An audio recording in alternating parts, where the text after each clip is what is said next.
Assalamualaikum warahmatullahi wabarakatuh. Yang terhormat dosen pengampu mata kuliah Sistem Pengendalian Manajemen, Ibu Diah Ayu Susanti, SE MACCAK. Pada kesempatan kali ini, kami kelompok 5 akan mempresentasikan materi, yaitu tentang pusat pertanggungjawaban laba, harga transfer, dan mekanismenya. Izinkan saya memperkenalkan anggota dari kelompok 5. Yang pertama ada Naufal Zaki Zaidan dengan NIM 2021 12147. Yang kedua Muhammad Imam Rafi'i 2022 12057. Dan saya sendiri Muhammad Arif Ardianto 2022 12078. Pengertian pusat laba. Kinerja finansial suatu pusat tanggung jawab diukur dalam ruang lingkup laba, yaitu selisih antara pendapatan dan beban. Maka pusat ini disebut sebagai pusat laba atau profit center. Laba merupakan ukuran kinerja yang berguna karena laba memungkinkan manajemen senior untuk dapat menggunakan satu indikator yang komprehensif dibandingkan jika harus menggunakan beberapa indikator atau beberapa di antaranya menunjuk ke arah yang berbeda. Poin pertama, pusat laba adalah pusat pertanggungjawaban yang prestasi manajernya diukur berdasarkan laba atau selisih antara pendapatan dan beban yang diperoleh. Poin kedua, pusat laba dapat dibentuk dengan struktur divisionalisasi yang memungkinkan unit utama bertanggung jawab terhadap produksi dan pemasaran sekaligus. Poin ketiga, pusat laba dibentuk dengan keputusan expense and revenue trade-off. Keputusan ini ditentukan dengan dua kondisi, yaitu manajer memiliki akses ke informasi yang relevan dalam membuat keputusan dan terdapat ukuran efektivitas atas trade-off yang dibuat manajer. Keputusan expense and revenue trade-off. Expense and revenue trade-off yaitu pertimbangan biaya atau pendapatan. Sebagai gambaran, banyak keputusan manajemen yang melibatkan usulan untuk meningkatkan beban dengan harapan bahwa hal itu akan menghasilkan peningkatan yang lebih besar dalam pendapatan penjualan. Tambahan beban iklan adalah salah satu contohnya. Bentuk pusat laba. Unit fungsional. Unit fungsional pendukung atau support sebagai pusat laba.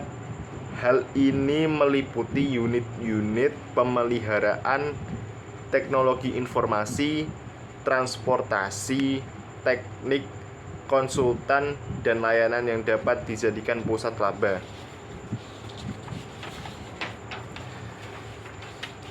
A. Pemasaran. Aktivitas pemasaran dapat dijadikan sebagai pusat laba dengan membebankan biaya dari produk yang terjual. Harga transfer memberikan informasi yang relevan bagi manajer pemasaran dalam membuat trade-off pendapatan atau pengeluaran yang optimal. Dan praktik standar untuk mengukur manajer pusat laba berdasarkan profitabilitasnya akan memberikan evaluasi terhadap trade-off yang dibuat. B. Manufaktur. Aktivitas manufaktur biasanya merupakan pusat beban, di mana manajemen dinilai berdasarkan kinerja versus biaya standar dan anggaran overhead. Oleh karena itu, di mana proses manufaktur diukur terhadap biaya standar. dianjurkan membuat evaluasi yang terpisah atas aktivitas-aktivitas seperti pengendalian mutu, penjadwalan produk, dan keputusan buat atau produksi atau beli, make or buy decision. C. Unit pendukung dan pelayanan. Unit seperti unit pemeliharaan, teknologi informasi, transportasi, teknik, konsultan, layanan konsumen, dan aktivitas pendukung sejenis dapat dijadikan sebagai pusat laba. Unit bisnis tersebut membebankan biaya pelayanan yang diberikan dengan tujuan finansial untuk menghasilkan bisnis yang mencukupi sehingga pendapatan setara dengan pengeluaran. Ketika unit jasa dikelola sebagai pusat laba, para manajernya termotivasi untuk mengendalikan biaya supaya para konsumen tidak lari. Sementara manajer unit penerima termotivasi untuk membuat keputusan mengenai apakah jasa yang diterima sesuai dengan harganya. Organisasi lainnya. Suatu perusahaan dengan operasi cabang yang bertanggung jawab atas pemasaran produk perusahaan di wilayah geografis tertentu seringkali menjadi pusat laba secara alamiah. Pengukuran kinerja pusat laba. Jenis-jenis ukuran kinerja. 1. Margin kontribusi. Margin kontribusi adalah pendapatan tersisa dari penjualan suatu produk setelah Anda membayar semua biaya variabel. Margin kontribusi menunjukkan rentang antara pendapatan dan beban variabel. Alasan utama mengapa ini digunakan sebagai alat ukur kinerja manajemen pusat laba adalah bahwa karena pendapatan dan beban tetap berada di luar kendali manajemen tersebut, sehingga para manajemen harus memusatkan perhatian untuk memaksimalkan margin kontribusi. 2. Laba langsung. Laba langsung adalah jumlah yang dikontribusikan suatu pusat laba kepada laba dan overhead korporasi. Perhitungan laba langsung menyatakan semua pendapatan dan biaya yang timbul secara langsung atau dapat dilacak secara langsung pada suatu pusat laba, tanpa menghiraukan apakah dapat dikendalikan secara penuh oleh manajer pusat laba. 3. Laba yang dapat dikendalikan. Pengeluaran kantor pusat dapat dikendalikan dan tidak dapat dikendalikan.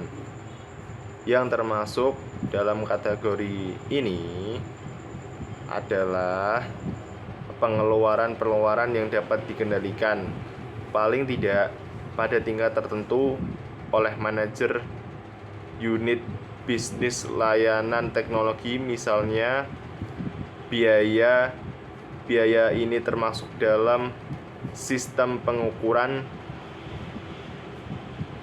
maka laba yang dihasilkan setelah dikurangi dengan seluruh biaya yang dipengaruhi oleh manajer pusat laba tersebut. 4. Laba sebelum pajak. Yang kelima, laba bersih. Itu 4 dan 5 juga termasuk jenis ukuran kinerja. Lalu pendapatan diakui melalui pemilihan metode pengakuannya yang tepat adalah penting, apakah pada saat pemesanan, pengiriman, atau ketika uang diterima. Hal ini memerlukan pertimbangan karena pusat laba dapat berpartisipasi mensukseskan penjualan, sehingga harus diberi nilai tersendiri. Kemudian ada pertimbangan manajemen.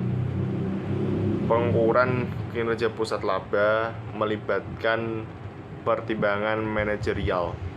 Unit bisnis sebagai pusat laba, sebuah divisi atau unit dalam organisasi yang bertanggung jawab untuk menghasilkan keuntungan dan menanggung beban atas operasionalnya sendiri. Unit ini berfungsi sebagai entitas terpisah yang diukur berdasarkan kinerjanya dalam menghasilkan pendapatan dan mengendalikan biaya. Dengan memiliki unit bisnis sebagai pusat laba, perusahaan dapat lebih mudah mengidentifikasi area bisnis yang memberikan kontribusi yang paling besar terhadap profitabilitas dan mengoptimalkan keputusan keuangan strategi bisnis. Secara umum, tujuan dari unit bisnis sebagai pusat laba adalah: pertama, memaksimalkan pendapatan dan laba bersih; kedua, mengendalikan biaya operasional; tiga, meningkatkan efisiensi produktivitas; empat, memberikan evaluasi kinerja yang lebih jelas untuk setiap unit. Transfer pricing dalam artian luas yaitu jumlah yang dipakai dalam akuntansi untuk setiap transfer barang atau jasa pusat pertanggungjawaban untuk menentukan jumlah yang dibebankan atau diterima oleh pusat-pusat pertanggungjawaban dalam perusahaan ketika transfer barang atau jasa antar unit. Jadi harga transfer ini menjadi acuan dalam pengelolaan internal perusahaan, membantu dalam pembagian laba dan biaya antar bagian perusahaan. Nah, artian sempit dalam sistem pengendalian manajemen adalah salah satu pusat pertanggungjawaban yang harus merupakan pusat laba, dan harga transfer biasanya mengandung unsur laba karena perusahaan independen biasanya tidak melakukan transfer barang pada harga kos atau kurang dari kosnya. Artinya harga transfer yang diterapkan antara dua pusat harus mencerminkan unsur laba. Hal ini karena dalam praktik bisnis nyata perusahaan independen biasanya tidak menjual barang atau jasa pada harga yang sama atau di bawah harga produksinya.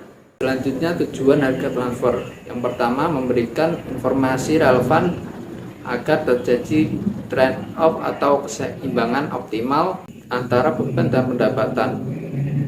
Transfer pricing dirancang untuk memberikan informasi yang akurat terkait biaya dan pendapatan antar unit bisnis.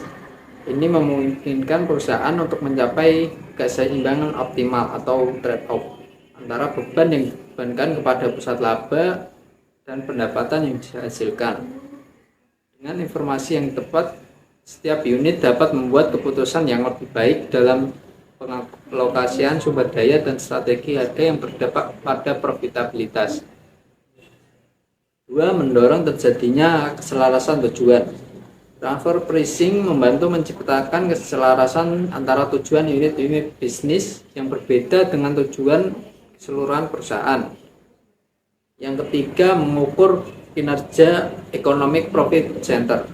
Harga transfer berperan penting dalam mengukur kinerja keuangan dari pusat laba. Dengan adanya harga transfer yang sesuai, manajemen dapat mengevaluasi sejauh mana setiap pusat laba berhasil dan menghasilkan keuntungan. Yang keempat, perancangan harga transfer merupakan topik kunci pengendalian manajemen untuk sebagian besar korporasi. Dengan merancang harga transfer yang efektif, perusahaan dapat mengendalikan operasi internalnya, memastikan efisiensi serta memenuhi peraturan perpajakan antar negara. Selanjutnya, saya akan menjelaskan metode harga transfer. Yang pertama ada prinsip dasar. Prinsip dasar adalah harga transfer serupa dengan harga yang akan dikenakan seandainya produk tersebut dijual konsumen luar atau dibeli dari pemasok luar. Yang kedua ada situasi ideal. Idealnya, para manajer harus memperhatikan kinerja jangka panjang dari pusat tanggung jawab mereka, seperti kinerja jangka pendek dari staf dalam negosiasi dan arbitrase harga transfer yang kompeten. Para manajer juga harus menjadikan profitabilitas sebagaimana diukur dalam laporan keuangannya. Yang ketiga ada harga pasar. Harga transfer yang ideal adalah berdasarkan harga pasar normal dan mapan dari produk identitas yang sedang ditransfer. Maksudnya, harga pasar mencerminkan kondisi yang sama dengan produk yang dikenakan harga transfer. Yang keempat, kebebasan memperoleh sumber daya. Alternatif dalam memperoleh sumber daya harusnya ada, dan para manajer sebaiknya diizinkan untuk memilih alternatif yang paling baik untuk mereka. Metode tersebut merupakan metode yang optimal jika pusat laba penjual dapat menjual seluruh produknya baik ke dalam maupun keluar perusahaan. Jika pusat pembelian laba juga mendapatkan bahan bakunya baik dari dalam maupun luar perusahaan.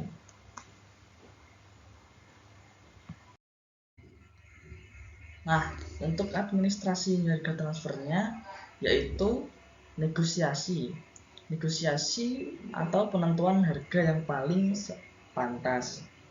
Harga transfer tidak ditentukan oleh staf.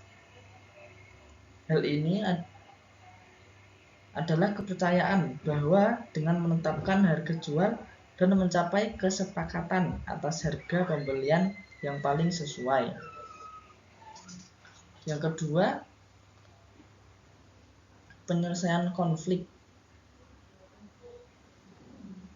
Sekecil apapun konflik yang terjadi harus diselesaikan. Yang pertama bisa memaksa.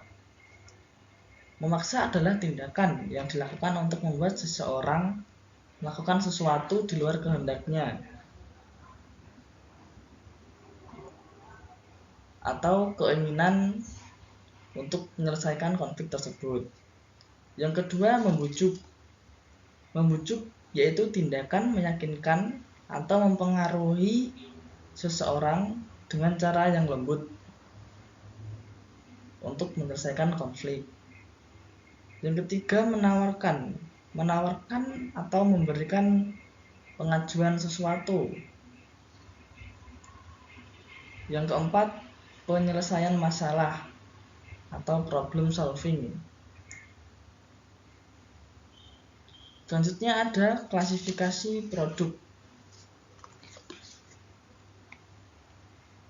Semakin besar jumlah transfer dan ketersediaan harga pasar, maka semakin formal dan spesifik peraturan yang ada.